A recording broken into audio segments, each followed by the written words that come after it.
The Washington Office of Independent Investigation is now looking into two incidents of deadly force by law enforcement that happened in just the last 48 hours. One happened in Kitsap County, the other at a way station in Ridgefield involving a Clark County deputy. John Adams is live for us outside the Clark County Sheriff's Office. And John, what are you hearing today? Well, Tim and Stephanie, we're still awaiting that initial report from OII on that incident that happened at the way station where a Clark County Sheriff's deputy stabbed a man to death after the man allegedly lunged for the deputy's gun.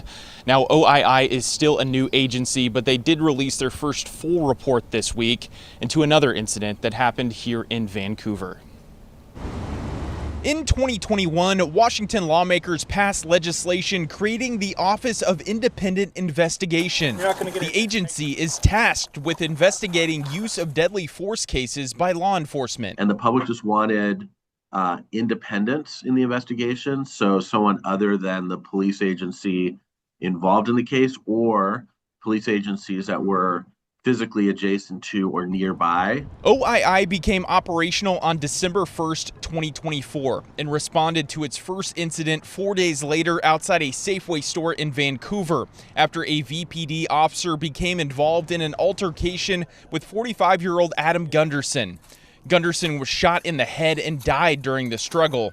The full report on that incident was released on Thursday. And that report details our understanding of what occurred, combined with a good description of what our investigation was that led to that understanding. Rogoff tells us the goal of the agency is to provide accountability and transparency to the public and to provide resources to the family of the deceased.